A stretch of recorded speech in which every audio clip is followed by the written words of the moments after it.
beautiful people, Carl here from Games, Brains and Headbanging Life, gbhbl.com for short. And it is, of course, the state of things. Let's talk about the state of things as they stand this week.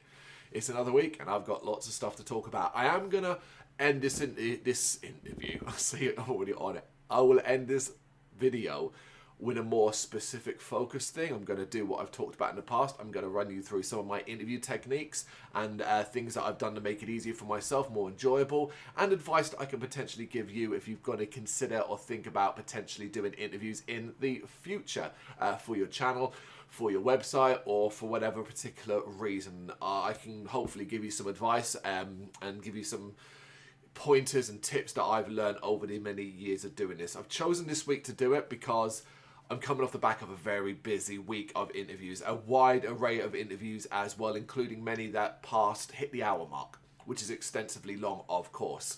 Several, in fact, passed the hour mark, and I'm really, really grateful for those opportunities and speaking to these people. Several of them were returning interviews years later, talking to same bands. In the case, there was even a horror-related one in regards to a short. All of that very, very cool, and I figured this would be the best week, particularly when it's been so heavily focused on interviews for me, to approach it and to talk about it. But we'll get to that. As always, I want to go through some other bits. Got my herbal tea this week. I'm drinking Clippers Peppermint and Spearmint Organic Infusion. I quite like this. I had the first one of this last night, and it's got a nice smell and taste. I actually don't mind spearmint overall. You know, kind of just makes me think of gum, but it's nice in a tea. So, as of the time recording, it's Valentine's Day today. Did you get Black Sabbath tickets for Valentine's Day? Best of luck to you if you were trying to get tickets in general sale today. From what I understand, it is the usual level of nightmare experience with Ticketmaster. Of course it is. Of course it is. But fingers crossed you got in if you really wanted to go. Of course, prices kind of came out during the pre-sale segments earlier in the week. Very, very expensive. I'd obviously already said that I'd made up my mind previously. I wasn't even really going to try and get them, and I've not logged on at all this morning to try. The time now, it's gone midday as of right now, so even if I was to look now, I can't imagine there's much left. But I don't particularly care. I've already said I'm not interested in going. I'm happy enough to sort of have the memories, and that's where it lies. So, thumbs up if you did manage to get them and you are going and you're really, really looking forward to it. How do you spend your Valentine's Day? What do you do in it? Do you do anything? Do you care? This is always an intriguing one to me because obviously, you know, we all know it's the most commercialized of all the holidays, if you want to call it that, because it's not a holiday, is it? But like the events and stuff like that, and it's almost embarrassing how folks have, or people have, kind of, you know, feel like a duty to do some sort of loved up thing to their partner, or buy a specific thing, or whatever they need to do on one specific day of the year. We all know this side of things, but I tend not to judge. I try not to judge on this side of things because, hey, maybe it's important to you and that's more than enough for me to appreciate today's existence. I don't sit here going, oh, if you need a day to tell you when you need to love your partner but you don't do anything right, oh, whatever, man. You know, your relationship is your relationship. Who am I or anyone else to talk or judge or, you know, think about that? How you decide to spend it, treat it, it's entirely up to you. Just like Christmas and all that, I imagine it can be quite a miserable experience for some people, and for that I am sorry. But for me personally, I couldn't care less that this day exists. It is not Valentine's Day, it is the 14th of February, but thankfully that is where my relationship lies. Obviously, we were talking about this yesterday actually. I was sort of talking to my wife Lou and saying like, well, we early on in a relationship, I think there's probably a lot of pressure for people to do something on Valentine's Day, and we did the same back in the day too. Not necessarily buying some, but being like, oh, it's Valentine's Day, so you must spend it together, or you must go out and try and eat, go for a meal and stuff like that. It was a nightmare trying to do that back then. But only through conversations and dialogue do you kind of approach it and then realise, oh, actually, we're both in the same mind here. We don't care about it, and that's good. But early on in a relationship, a lot of people may not be that comfortable doing that, or worried that if they say something and the other person, like for example, if I was like, I hate Valentine's Day, I really hate it, but the other person loved it, they might feel like, oh, they don't want to say that now because you've kind of preempted like the hate side of things. So it's always a little bit of a difficult thing. I think spend it how you want to spend it, and if you're lucky enough to have a clear dialogue with who your partner or her or friend or whatever, however you choose to spend it, and you're both in agreement, that's great. That's all it needs to be. But you know what I was thinking about? Like, from a Valentine's Day perspective, of course, all on social media and all that, everybody's trying to get their own little Valentine's Day thing in. Oh yeah, anti-Valentine Day tracks, horror that's Valentine's Day related, and so on and so forth. And, you know, I played the game, of course, to a degree. I put up a little short earlier on stories on Instagram that was a specific scene from My Bloody Valentine. But that's like my go-to for Valentine's Day. And it got me thinking about how little Valentine's Day related horror movies there are. Obviously, there's horror related and surrounding a lot of holidays. But on Valentine's Day seems to be one of the least covered. And it just so happens to have one iconic movie, which also has a fairly solid remake as well.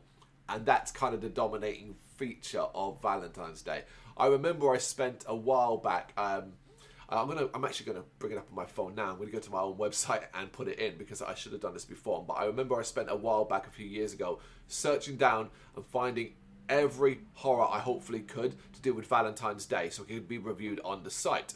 I think I effectively ran out, but I think I found some unique ones. So, right.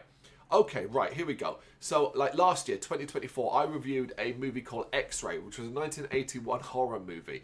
And it was, like, the review was published on February 14th last year.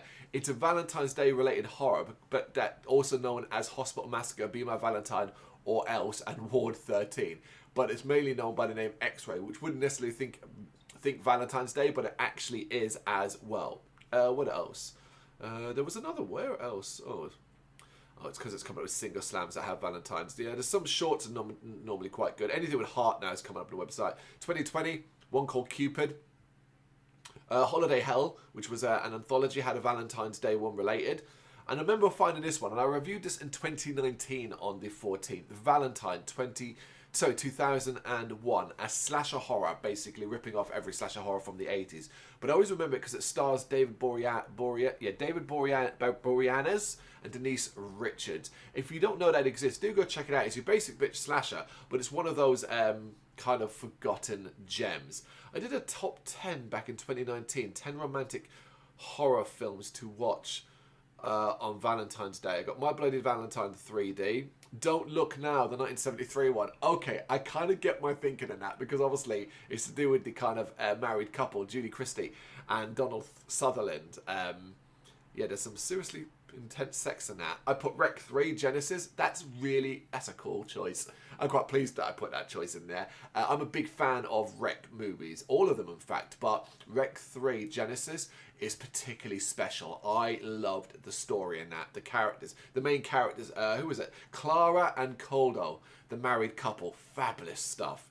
Bride of Reanimator. Hell yeah. The Loved Ones, that's a good choice.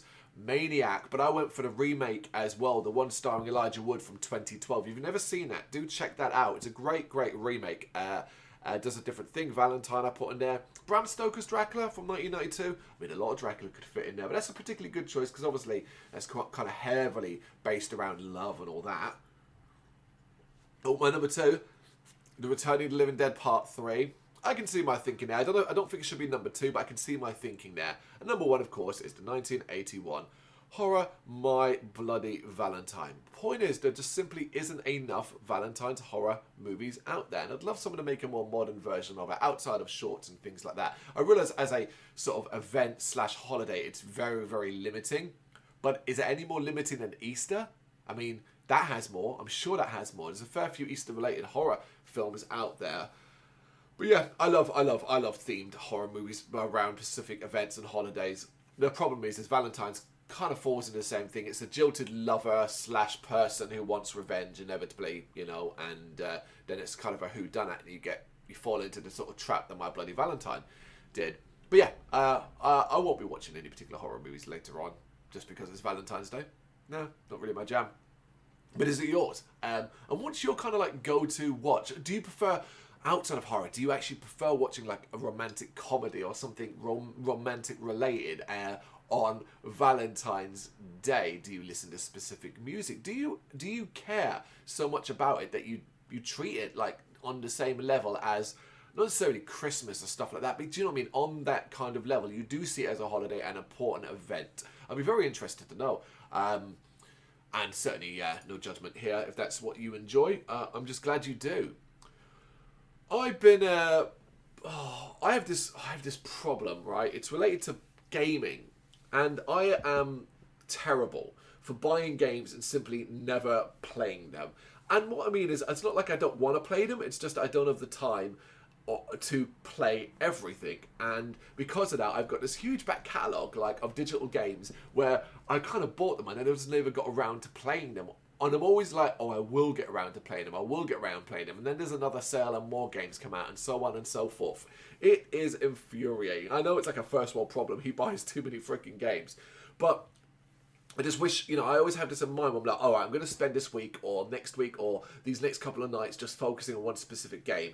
But then I'll stop, I'll sort of finish off a few hours and then be like, okay, let me look at the storefront and be like, oh, this is on sale and that's on sale and this got released and I want this and I want that and so on and so forth.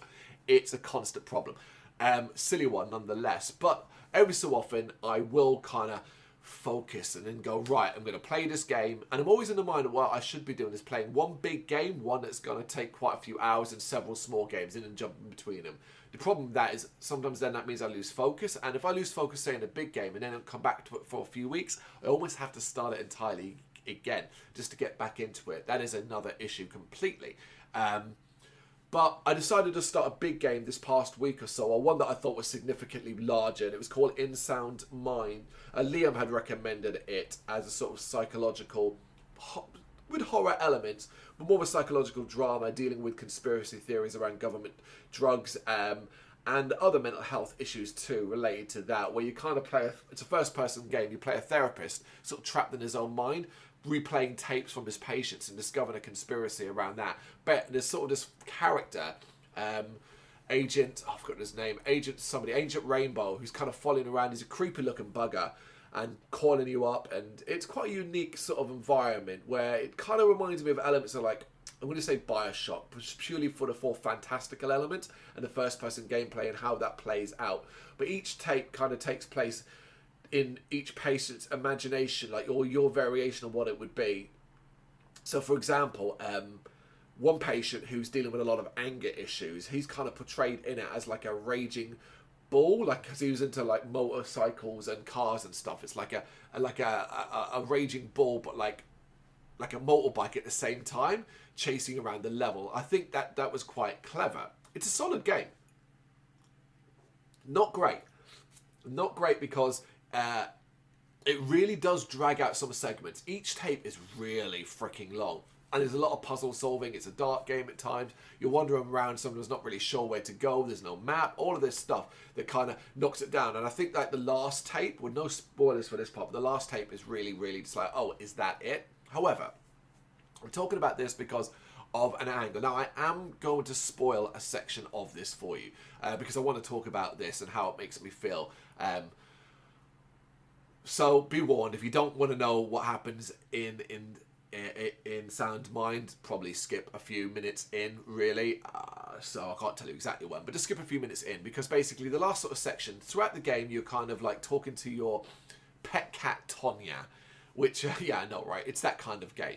Anyway, at the end, you kind of get a key to your apartment door, bedroom door, and go in there, and then effectively discover that Tonya died. And it broke your heart, the character's heart. And, you know, it really affected them, slipped into depression because of it and all that. And I thought this was fascinating.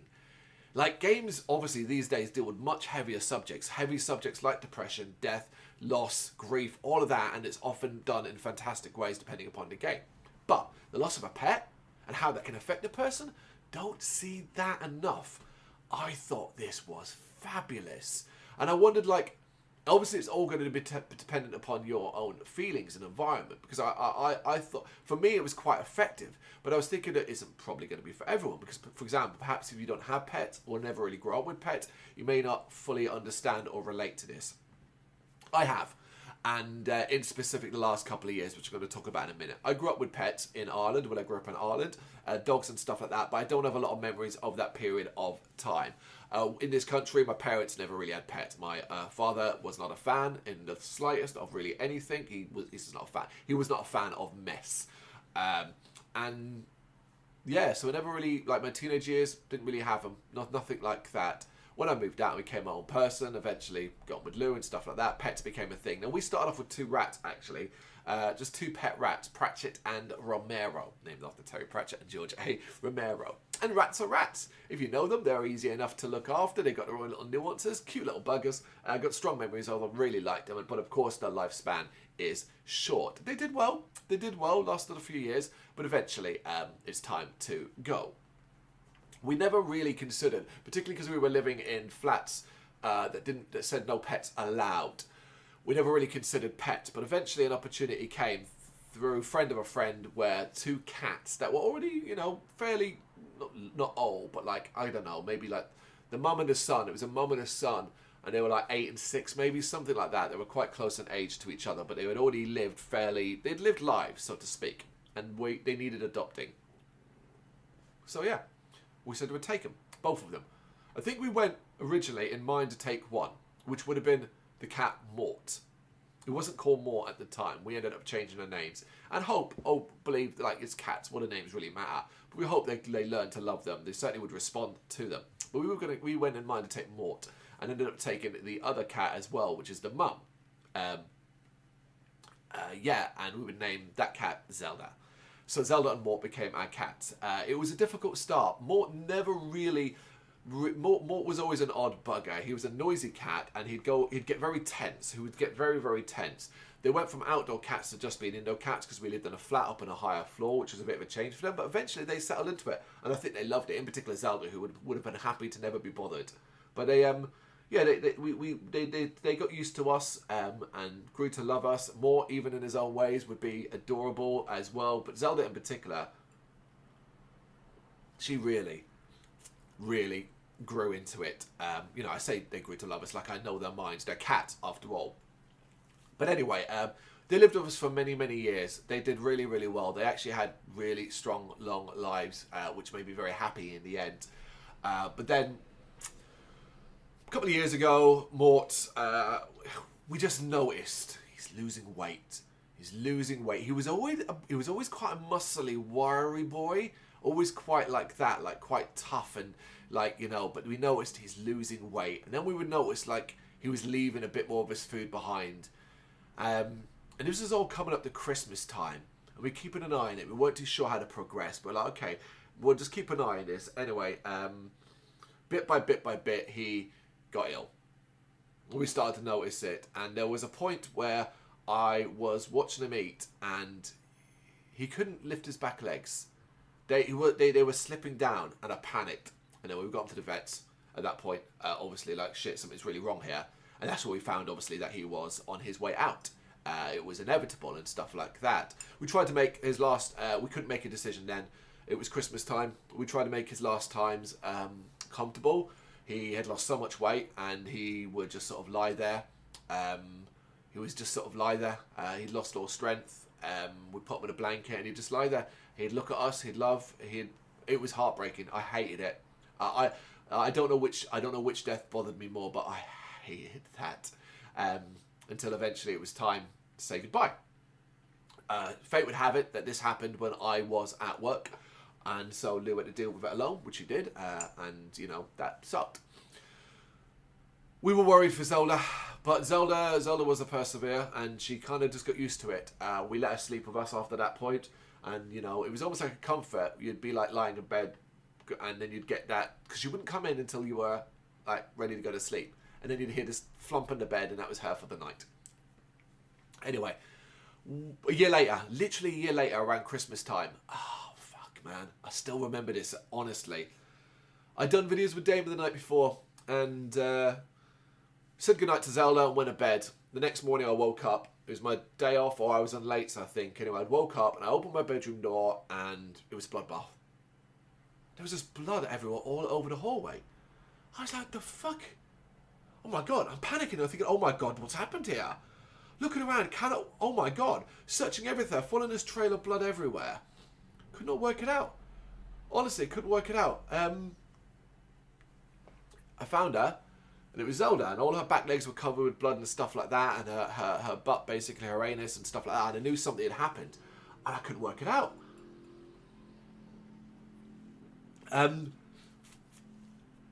Obviously, like, I'm panicking, I don't know what to do. I really didn't know what to do. It's easy to say, oh, call a vet and do this and do that, and it's like, but in those moments, I'm just like, oh my God, oh my God, oh my God. She's looking at me, and I'm thinking, oh my God, oh my God, oh my God. There's blood everywhere. I didn't know what to do. I remember I picked her up and I kind of put her in the bath just to kind of keep her away from all the mess. And she's just sort of looking at me, and I'm panicking and panicking. Obviously, I'm contacting Lou, and I don't really know what to do.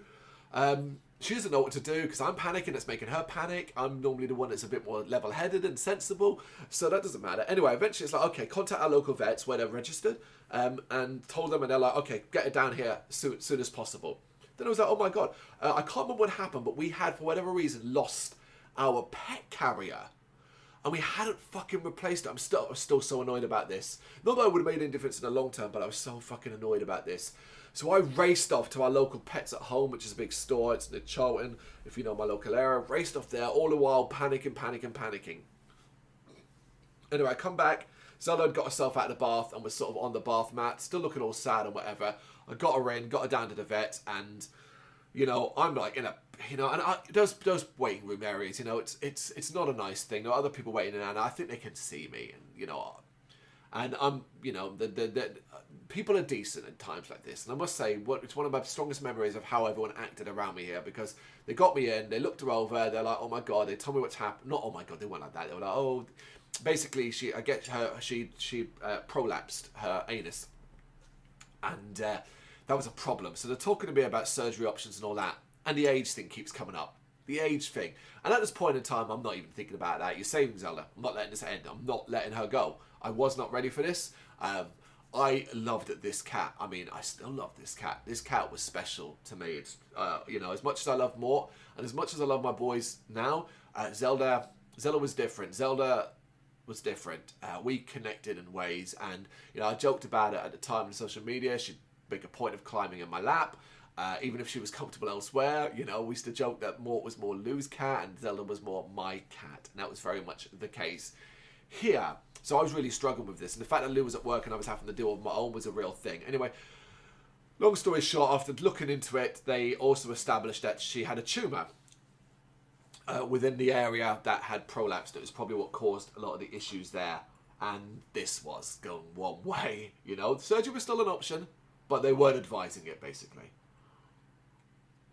This was difficult. They asked me, you know, they said to me, like, we can do this, but, you know, it's going to cause this problem. There may not be that much long left anyway.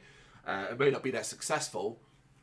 All these things, and I couldn't make the decision alone. I just couldn't do that. I went for that waiting room in tears. You know, that's what I said about people, I think, being understandable.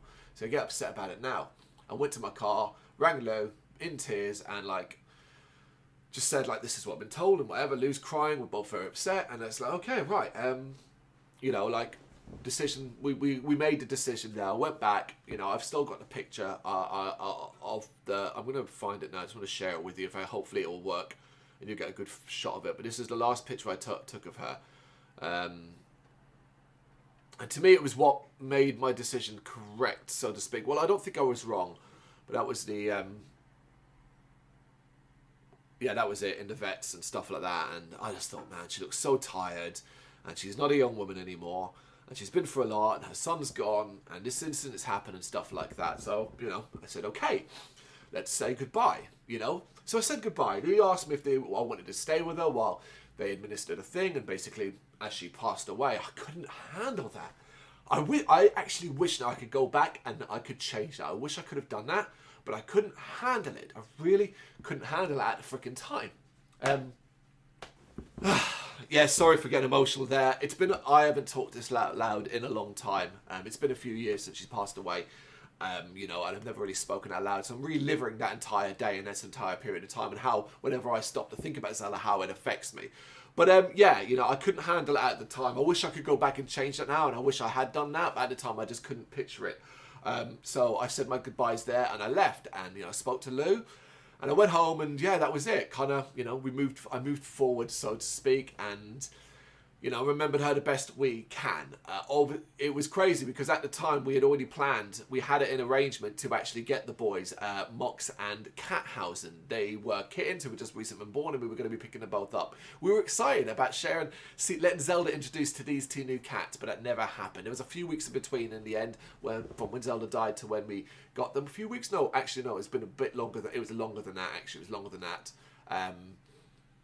But yeah, it was. I can't quite remember actually what the gap was, but it was always the opportunity where they were going to meet, and it just didn't end up happening in the end. But basically, yeah. So like, Zelda still passed away. Still bothers me. It still upsets me. I miss her terribly, and I love Mox and I love Cathausen, but Zelda was my baby, and I miss her terribly. So it was really a really strong experience for me. It still is a strong experience for me because it's the first time I've experienced loss like this. More passing away hurt me. It still does too. But Zelda was different. It is different. And it hurts me, significantly that even talking about it now I can still get upset. So, yeah. In Sound Mind, all the way back to that. Basically, using the passing away of a cat to affect its main character really affected me. It was very effective, and I thought, wow, it's simply fabulous that a game would choose to use that and do that in a certain way. I loved it. There's a bigger picture around it, but I just simply loved it, and I understood it because I have suffered the heartbreak of an animal, and no doubt many of you will have done, and many others too. It doesn't just always have to be dogs. It can be literally anything you feel connected to and love. I've seen people heartbroken over losing a gerbil, a rabbit, things like that. These aren't necessarily often considered the most pet-friendly animals, but or at least the most interactive and the ones that you'll experience a connection with, but it's how you connect to them. And I connected to Zelda in a way, just like I'm connected to my boys now. I'm pointing because they're literally looking at me right freaking there. It's because they both had milk a little while ago, and then now they've got the zoomies. But yeah, so I get it, and I just thought it was a really thing that made the game a little bit more enjoyable than expected. Yeah, so that's my heartbreaking animal story, pet story. Sorry about that. Kind of went off on that. I didn't actually plan to go in that much depth, but as I got talking, it just kind of flowed.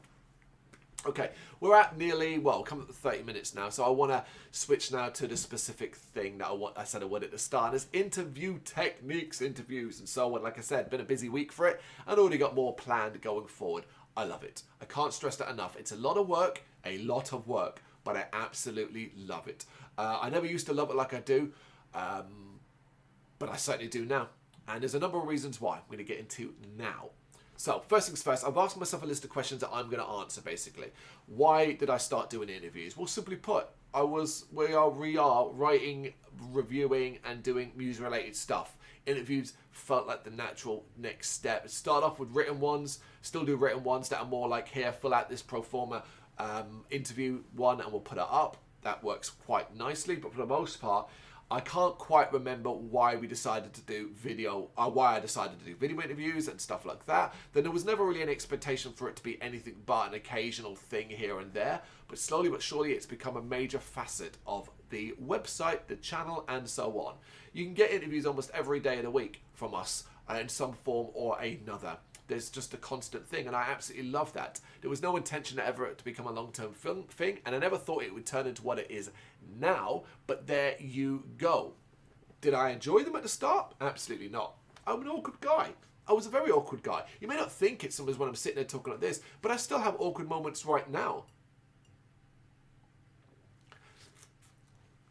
And I used to be a lot more awkward. I used to be a lot more socially awkward and really difficult talking to people. So the idea of having a conversation with someone was like for 20 minutes about a specific thing, looking at each other, was terrifying to me. So I didn't really think I did enjoy them. I don't know why I continued to carry on with it. I guess I just decided I was going to get better at it, and that's why. But enjoy them? Certainly not. But I suppose at the end of each one, I must have come away with some form of satisfaction. Otherwise, I would have completely given up. If I thought it was an absolute nightmare and I was absolutely shitting the bed, so to speak, I wouldn't have continued to do it. So what's the first one? Now, I have I can't remember sort of Zoom-wise kind of things, but I can certainly remember the first actual interview we did, and it goes all the way back to the earlier stages of Bloodstock, pre us ever applying for press either, but all the way back to when the Infernal Sea played it. And they reached out to us, seeing that we were going, I think, on social media. They said, hey, do you want to do an interview? We said, yeah, okay, no worries. Back then, there was this Jeep that used to sit in the VIP area. We put my phone on this little device on that. The Infernal Sea, two of them put masks on, and we and Brennan stood there trying to interview them together. That interview still exists on the channel. I am never watching it back. Oh my God. I did consider thinking about snipping it and putting it in here, but I don't want the cringe. I don't want the cringe. I know it's going to be cringy. I know I probably was terrible. I'm sure it was terrible. I'm sure Brendan was awkward as well. I'm sure the Infernal Sea were awkward. I don't want to ever watch that back. But that was the first one. And I appreciate them for kind of maybe giving me the bug. Obviously now at Bloodstock, oh my God, how many interviews have we done at Bloodstock now? And, you know, I think the majority are pretty good compared to what they used to be. But yeah, that's not one I'm ever going to go back and watch. I'm sorry, it's not going to happen. There is another one that stands out though. Now, this was much later, but not hugely later. And it's the interview that I cite as the one that changed everything. I would end up interviewing Billy Gradisky. Can't say his last name, apologies. But Billy from Biohazard. Now, this was before Biohazard were back, but this was back when he was doing his own solo stuff, Billy Bio. You know, the albums related to that and on tour. And I got an opportunity to interview him. I thought that was cool. I'm not really a Biohazard fan, so I didn't have the fanboy aspect of things, but I was like, this is going to be cool. I'm looking forward to this. And who I met was not just one of the loveliest people I'd ever spoken to, but someone that was smart, respectful, like made you feel not just important, but like you could do anything. Obviously, you know, his sort of motivational side of things and his energy and his positive outlook is pretty famous, but my God, what an experience that was talking to him. I came away transformed by that interview. I talked about it for like weeks. I still think about it as a transformative interview and how I realised like what I could learn from that interview. I took it away, I learned so much from it, and I went on a roll from that, realising that this level of positivity, this level of conversation, this is what I wanted my interviews to be. I wanted it to be what I decided I wanted my interviews not to be interviews. I wanted them to be chats. I wanted them to be us sitting in a pub. There's some rock music playing in the background. We both got a beer. And while I'm asking you questions, we met for the first time. And I'm now just interested in what's going on in your life. I'm interested in your projects and stuff like that. That's what I want. And in some circumstances, I've heard it and I've got ideas and things like that. And we're sharing back and forth. I really wanted that. Obviously, since then, I've also had to introduce new techniques to make them a little bit more interesting. The Ozzy Osbourne skull, which is a skull. I've got it here. Reach for it in case you don't watch my interviews, you'll know what it is. In here are loads of in here are questions about anything and everything, including many submissions from band and artists that we've spoken to over the years. And simply, I pull them out at random and ask them. It breaks things up, and it's a popular thing, and works quite nicely in a live environment too. So things like that I've ended up introducing, just based all off the Billy Bio interview. What I learned quickly from that, how I wanted what I wanted it to be, because of how positive, how nice, how much of a decent person he was to me, when he probably had no clue who my website was, what we were doing, and all of that. He treated me as if I was fucking Metal Hammer and Kerrang, and I will never forget that. There's been a couple of others that have treated me with that same level of respect, and I've never forgotten them either. But yeah, that's the one that changed the game for me. So from that, I learned to love them. I learned to enjoy them. I learned from that to see it as something I could grow from. That's what I thought. I can grow from this. I am speaking to strangers all around the world from different countries, different cultures, different backgrounds, and different age groups. Things we have nothing in common except this one specific thing. This album that's coming out, this show you've got coming up, this single you're releasing, all these things. That's what we have in common. Well, that's what we can talk about, and that's what we can do, and that's how I can get to know you. And through that, I created a persona, so to speak. And Originally, it was a separate version of me, but now I like to think it is me in general. And it's the person inside of me that literally loves everything. Now, this comes through, I hope, for the most part. And it's inaccurate. It's not like I'm lying. I'm not like pretending to be someone I'm not. I love everything. I love all the music. And if I don't love it, I simply won't write about it. But when it comes to interviews and all that, I want you to feel special. I want you to feel important. I want you to feel like I'm listening to you and that everything you say is the most important thing that you're saying to me right at this very minute. I think I succeed for the most part. Hopefully I do, hopefully I do enough that people recognize that. But originally I had to kind of teach myself to do this rather than say it becoming quite natural, only because I was more used to being withdrawn and reserved. Nobody wants me to be. Didn't want to come obnoxious. I don't want to come across excitable. I almost wanted to seem blasé, like I was too cool, that kind of thing. I forget all of that. I want to nerd up about your music. I want to get excited. I want to tell you that I love your music because I've heard it. And I do fucking love it. That's the most important thing of all. Whatever you do, my advice is don't tell no lies. Don't be like, oh yeah, I've heard your song and I really like it, and then start describing it and getting it all wrong and silly stuff like that. If you're going to talk about a track or an album or an EP, hear that thing beforehand, provided you can. Now, there are circumstances where I've had to go in to talk to an album and I haven't had access to that album, but I've asked for it. I once asked for a single leading up to Art talking to a band about a single. I didn't get that fucking single beforehand. That was useful.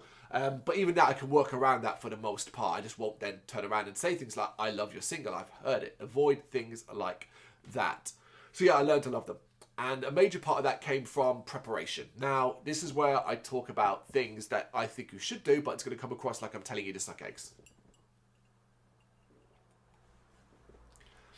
I don't like that term. I never really get it, but basically, I know it's like talking to you and telling you something makes you going to go, ugh, like that kind of thing. If you're already adept at this, then you don't need my advice or anything like that. And some of it's going to seem really obvious, but I'm hopefully going to go a little bit more in depth into that. It will make sense.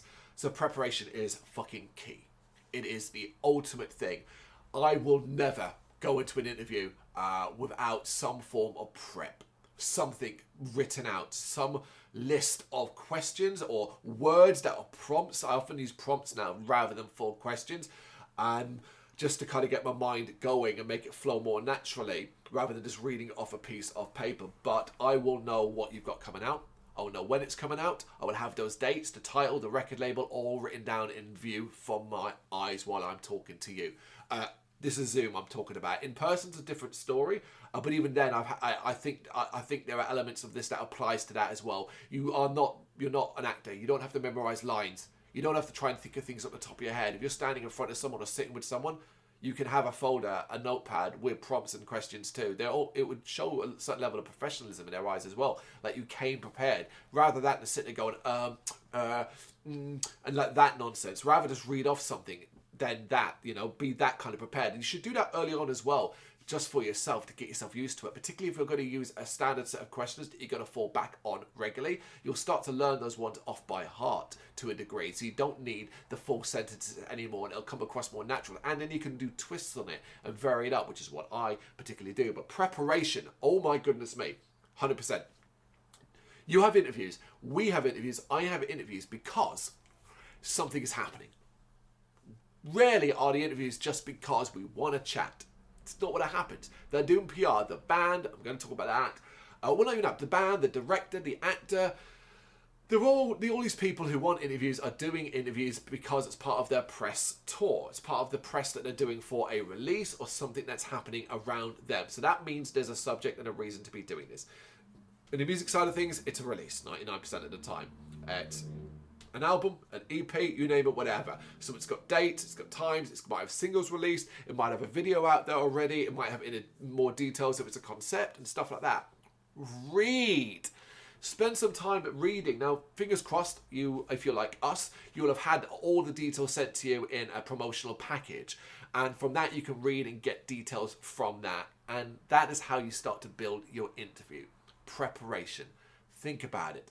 If you know you're speaking to a specific band member, and this is going to sound really obvious, put that at the top of your sheet, like the sheet that you're using for your prep. Put their name, the instrument they play, or their role in the band.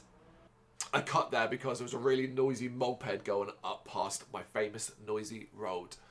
Oh, hold on. Oh, no, that's good. I'm just noticing an icon came up on my Mac, which is over there, but it's actually a video having been completed, which is nice. It was doing that in the background while I'm talking away here. But yeah, preparation. So and it might seem really obvious, why you got to put a band member's name, because, right, here's the thing. You may not know them at all, or even well, and even with all the preparation in the world, particularly if you're doing several interviews at once, it's very easy to mix up names. I've done it once or twice.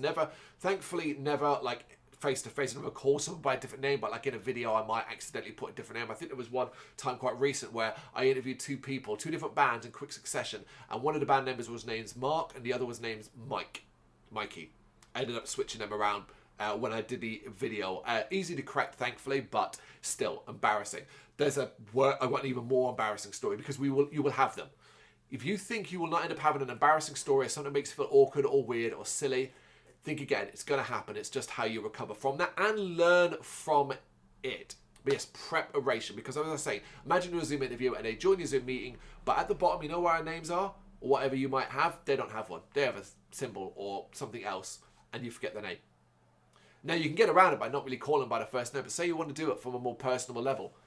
What are you going to do? But if you've got the name written down, looking in front of you, you know what instrument they play, you planned around it. Now, sometimes that isn't possible. It happens to me a lot. I'll be like, oh, you've got an interview with X band. I won't get told who it is. And sometimes I've been surprised when it's like, oh, yeah, cool, some person joins. And then it's like, oh, yeah, we're waiting on two others. And suddenly you've got a 3-person interview. Those are a little bit more chaotic, but I have a process for that as well. Preparation. It's that. You can only do so much, because you are still someone's going to be surprised, and either by PR companies, labels, not really giving you the details that you need, but try and do as much as possible. Your preparation is completely different than anyone else's. Don't rely on them to help you. Do it yourself and be prepared. Know what you're talking about. If it's about a specific thing, make sure that's what you're covering. Okay. Questions. So you're writing questions out and you're going to do an interview, and maybe you're thinking, okay, you've got 30 minutes. Most of my interviews are scheduled for 30 minutes. I like to go over, depending upon how much you're flowing, but minimum 20 at least. Only in rare cases does it get less than that, and they tend to be larger bands who I'm kind of told to stick to a specific schedule. That's fine. But you're writing questions you want to write questions. Think about how those questions want to play out and what your aim is here. Your aim is, I think, the aim is to get all the information you can about this specific thing that they're promoting, right? But from a personal perspective, if you're speaking to one person from a 4-person band, they will often talk from the band perspective. But ideally, you kind of want them to move away from the PR spiel. You want them to move away from the quotes and the things that they will put out. You know, it says, oh, the band says this about their new single. No, you want to hear what this specific person wants to say. So think about that. Think about the fact that you're asking questions to a person. You're not speaking to a machine. You're not speaking to a PR company. You don't want PR answers. You want the person's answers. So think about that aspect of things. But what I think is really important is to have a flow.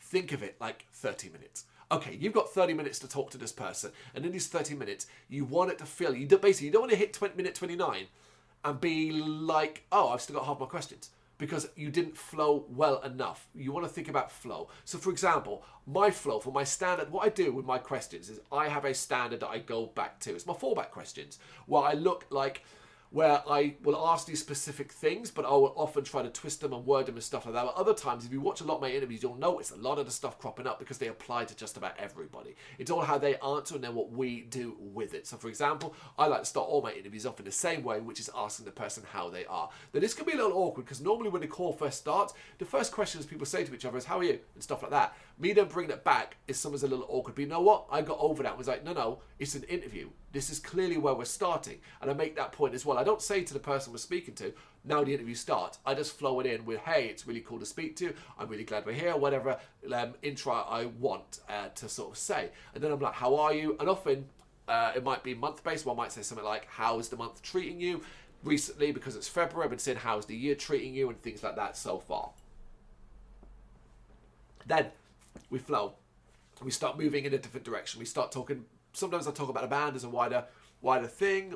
I might talk about the year, if they had a good year previously. Oh, sum up last year and so on. Then I'm moving into, oh, by the way, you've got this album out, single out, whatever, and stuff like that. And some of my favourite ones are Not like, oh, how did it come about, or when did work start, and stuff like that. It's more of, I like the vision question. I use that one a lot, which is basically, what was your vision earlier on? How clear was it? What direction were you moving? What direction were you going in, and how clear was that direction? Those are often my favourite sort of ones. They're wide, they're big, they're interesting, I think, and can often lead band members in very unique directions. The important thing about all these questions as well is that multiple members can answer them, if you think about it. These are questions that you can go around a room. That's where the names come important as well, because even if you don't know the names beforehand, if 2 or 3 people join your meeting, your interview, you don't want someone sitting there twiddling their thumbs. Chances are there's always going to be one person in that interview who's the talker. Now, bands, artists, if you have one person who's the talker, let them do the interview. The rest of you don't need to attend. I really need to stress that, and really, really need to stress that. But if they do want to be there, you don't want them sitting there twiddling their thumbs. So think about questions that everybody can answer and get their names down and prompt them, particularly because, as well, you don't want people talking over each other and interrupting each other. Think about spaces as well. When you're talking, when you finish, always leave a space. If they're finished talking, leave a space. Don't worry about it. It ain't got to be 10 seconds long, but at least a 2-second space. Just to pause enough that if somebody wants to come in, they can. But the best way to do it is to prompt them. Hey, Dave, what do you think about this? Or what's your opinion on this, Steve? And stuff like that. Mary, can you offer any more insight into that? All of these sort of questions. And then flow those questions from a beginning, middle, and end. Think of it like a story. That's what I'm trying to say. Think of it like a story where you start off kind of simply, and it's kind of like, hey, how are you? Nice to meet you. Shake your hand, all that kind of thing. And then we get into the meat of things, and the chapters are going by. And then near the end, we ease back out. Maybe at the end, we start talking about more fanciful stuff. I often like to talk about success. I like to talk about desires and needs and what it would be cool, what they hope like listeners take from it, what it means to them, all these sort of things that are more feeling based. Often then ending, I tend to wrap up and lean towards not only what the future might hold, but that's difficult because you don't want to get too focused on the future when you're talking about a specific thing, but let's say live shows and things like that. And then if we have time, this is where this guy comes in. Get your trick. This isn't that clever. And everybody's got their own little unique ones as well. Different variations on this, but get your version of this and it'll give you something to add on the end. Now, it doesn't always appear on my interviews because those interviews have been solid and strong enough that I don't need to bring this out. It's often used more as a crutch when I've done like a 15-20 minute interview and I kind of need something to make it a little bit more at the end. I've learned band members love them. Band members love them, and it does often change the vibe. I have experimented with this once now, and I'm going to try and experiment with it in the future of doing it at the same time. So in between sort of general questions, I'm pulling ones out of this. My worry about that is it will break up the flow of our interview. But the test I did seemed like it worked quite well. I will probably want to test it on because that was done with a record label owner and founder, Andrew Field of APF Records, a wonderful human being and a great fucking label. I need to test it out in a band. But find your thing to add at the end. But basically, my entire spiel here is flow. Your interview, you want your interview to flow. You want it to be like a story, beginning, middle, and end. So when you get to the end and it ends, like it feels like it ends, that kind of thing. If you're running out of time and you're not really getting far, drop 1 or 2 questions. And bear this in mind as well. You can prepare as many questions as you want and you can break them down in different ways. But bands, people don't play a game basically. I've had it where, I remember this, I can't remember what band it was. Well, I wouldn't name any bands anyway, but this particular band member, after I asked him how he was and how it was going, and I think I brought up the album or the release that it was, proceeded to, in about 2 minutes, speak at such speed with such intensity for 2 minutes, eliminating my first 5 questions. It was hilarious because they just threw everything at once.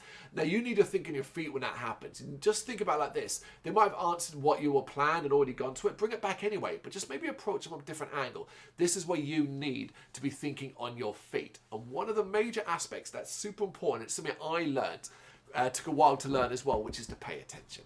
Now, it is very easy to just be sitting there or standing there if it's in person, waiting for them to finish the talk so you can ask your next question. Because that's what you're here for, right? And I was definitely doing that at the start. Not paying enough attention and kind of just waiting for them to finish. Not that I wasn't listening, but paying attention. The difference is this. Listening, I'm hearing your words go in and I'm waiting for you to finish and then I'm going to ask my next question. That's just firing questions at a person. You're not going to you're not going to connect, and you're certainly not going to look like you are with them. Paying attention is, to me, where you're listening, not just listening to what they're saying, but you're hearing the words and you're finding ways to build upon that. That is some of the strongest stuff I think you can do in an interview. Where someone says something to you and you go, what about that? Or if they say something to you and you bring it back later on. Now, there's a trick to this, because remember, if you're doing this on Zoom or via video, you should have a desk or something nearby. You can have your hand with a pen out of sight, and they won't see you writing down little things that they might say that you plan to then come back to later on. Hey, you mentioned this earlier on, but like, it looks fucking great. It looks like you are listening and paying attention to them. Think about that in a conversation. That's what you're doing here. Pay attention. It seems so obvious, but honestly, it's really one of the hardest things I've found to do. But now, like, I am lucky that I've been doing this for so long. I've done this so many times that a lot of this is second nature to me. I am listening to every word you're saying, and I am using my questions, my prep questions, as more of a guide rather than a hard and fast rule. To begin with, use them as a hard and fast rule. Follow them to a T. You just need to get more confident. You need to get more confident hearing the sound of your own voice as well. That's a major, major part of it. Don't ask stupid questions. It might seem really obvious. Many, many, many years ago, we're going way back, when I was a little nipper. Now, Wendy's site was a little nipper and interviews were getting started. I think it was the first Bloodstock we were doing press for. And I was reaching out to some big boys. I was having a go at some big, big boys, hoping to get some sort of pre-interview stuff, you know, our pre-features. And I reached out to the press behind a monomarth. Yeah, I know, right? That's insane. Even now, I'm laughing at myself, right? And I think it was Nuclear Blast. It might have been Nuclear Blast at the time. Well, it was definitely someone from Nuclear Blast. Maybe it wasn't a monomarth, but I think it was. I can't remember quite. But anyway. And it was a pre-feature that was pre-written, and all he had to do was answer 5 questions. The person at Nuclear Blast was so wonderful. I've had this happen twice. I've got to give shout out to the Fright Fest, one of the Fright Fest organisers as well, who early on gave me some wonderful advice. But this person reached out, I can't remember who they were, but reached out and said, listen, they were very basically honest with me and said, look, they're not going to answer these questions because they're basic. He didn't use those words, but basically this is stuff that doesn't challenge them, it's not interesting, they've answered a million times before, and it's available on their Wikipedia. And basically, in so many words, was basically went for a few things to like, think about doing this if you're doing interviews, think about this, think about what questions to ask. Honestly, it sounds, you're probably thinking, oh, it sounds like, oh, that was humiliating and embarrassing. It wasn't. They were so polite, so nice to me that I remember just sending them out and saying, thank you for the advice. And it was advice that I took and I learned.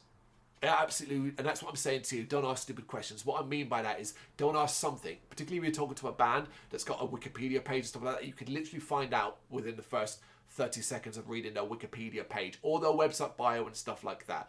Hey, tell us how your band came about. That's fine for a band that's literally been around a year and has like 50 followers on Instagram or social media in general and stuff like that. That's fine for that. Although I still think you can come up with a more imaginative way to ask it. But you're going to settle down and say you're at a festival and you're doing those 5-10 minute interviews we get there, and you're going up to someone like we sat down with Sabaton, one of our biggest interviews we ever did. Do you think for a second the first words out of my mouth were, well, tell me a little bit about how Sabaton got started? I mean, come on. That's what I mean by don't ask stupid questions. Avoid stuff like that. Avoid stuff that you can easily find out elsewhere. Yeah, that was it. The other, Fright Fest one I want to mention as well was a similar thing. It wasn't so much the questions. It was more that I inquired about access as press. And basically the person wrote back to me, really long, decent email telling me about like what the process is and how I should approach it and what they think I should do to be considered in years and stuff like that. Obviously, Fright Fest is a huge horror festival, so obviously I'm not expecting necessarily to get access to it, but it was a really wonderful reply that I learned a lot from as well. Avoid yes-nos. That's obviously super important as well. Don't try and avoid yes/no questions. Ask a question that an artist that can answer yes or no. If they're not really vibing, if they're not really feeling it, chances are they will just go yeah or no, and suddenly you're kind of stuck, and your interview's going to be very, very short. So try and answer open questions, but that's a fairly obvious one as well. And last but not least, remember there's a point to it. Never forget that. They're here for a reason. Now, I'm not going to say every interview I've ever done has been perfect and every artist has wanted to do it. They certainly haven't. There's been some awkward ones. There's been ones that haven't gone as well because I think the artist has just been a little bit of a, not a dick, it's the wrong word, but a little bit cantankerous. Maybe they're tired. Maybe they've done a lot of interviews in a row and they're just not vibing with it. It can be difficult. It's gonna happen. Don't worry about it. Remember, you be your best. And when it's watched back by people, say it's a 10-minute interview, when it should have been 20, but it's 10 minutes because they really didn't want to do it and they weren't vibing and stuff like that. You still do your bit. When people watch it back, they will recognise the fact that you weren't the problem. The artist was. Remember that. You be your best, then it's down to the others. And chances are as well, you can sometimes change the mood of a person. I've started interviews where the person clearly didn't really want to do it, or was a little bit awkward, or a little bit like shy. And by the end of it, we're having a blast. You, enthusiasm, energy, excitement. No one's really going to tell you off for doing that unless you're being loud and stupid about it. Don't drink or do silly things like that. You don't want to be obnoxious, but be energetic and enthusiastic. And remember, there's a point to it. You're there for a reason. They're there for a reason too. It is about promoting something. So we should all have the same goal in mind. And most of all, have fucking fun. Try and have fun. Remember, you're talking to a human being here. You're talking to many different human beings in most circumstances. And through that, you can get to know people. And that can be a very exciting thing. Have fun with it, particularly when you're doing live ones. When you're actually there in person. Bloodstock can be a unique time. I say Bloodstock because that's where we did a majority of our in-person interviews. Can be a unique time. A lot of interviews in a lot of quick succession, and it's a bit like a churning people in and out, 5-10 minutes, out. And it's harder to prep for stuff like that. That's where fun's got to come into it. That's where you've got to have a bit of fun and have a laugh. Because maybe we're often talking to bands and artists that have either just come off stage, so they're dealing with adrenaline, maybe they've had a few drinks now, maybe they are a little drunk. Hell, one of my favourite interviews is Pissed from Bloodstock, because it is the most drunk I've ever spoke to a band. Not me, them. Freaking hilarious. And it just so happened in that interview as well that Brendan had to go. Brendan, who is the cameraman, of course, had gone to see Ghosts of Atlantis. I had no one to do the camera. So I put the camera back, figured it'd be okay. Nope, they were so drunk, they're all out of shot by the end of it. Hell of a lot of fun though, and a wonderful, wonderful band. Have fun. It is a great thing to do, and you can learn so much from it. And chances are, fingers crossed, you'll end up meeting wonderful people that you either become friends with, hopefully, or that when you see each other next time, they're like, hey, it's really cool to see you. They remember you because you gave them a good experience and you were decent to them. They're human, you're human. It isn't always going to be perfect. I've made mistakes. I still make mistakes now. And I've embarrassed myself in other ways. Even though people might say, oh, no big deal. It's a big deal to me. It will happen to you as well. You just got to swallow it, carry on. Just don't do anything. Just importantly, don't do anything that will get you in trouble. E.g. with a label, PR, and stuff like that. Never go for gotchas. Don't ask gotchas. Don't try and prove a point. If someone, something happened in the band, don't bring that up. It's not your business. It's not your place there. Remember, you're there for a reason. You're part of basically a promotional tour. See it that way, that for momentarily you almost work for them to a degree because you're doing it in an interview. And the reason why you're doing an interview is to promote this. It's going to benefit you too because it's going to go on your channel and your website and all of that. But they need to get something out of it. So it's really important to remember that. Be respectful. Treat them with respect. The person you're speaking to with respect, and you will get it back as well. I think that's about covers it. I love it, as you can tell. Super enthusiastic about it. But I just wanted to offer some thoughts about it and, the usual stuff. It's another long one. I'm almost at an hour. Sorry about that, but I do hope you find this interesting. That is this week's The State of Things. Got any thoughts on what I've talked about here? You know what to do. Let me know in the comments. Thank you very much for watching. If you've enjoyed what you've seen, please consider hitting that like and subscribe button. It does help us out. You can find us at gbhbl.com and across all social media platforms. And if you really want to give us a bit of extra support, please consider buying us a cup of coffee over on our coffee page. Thank you.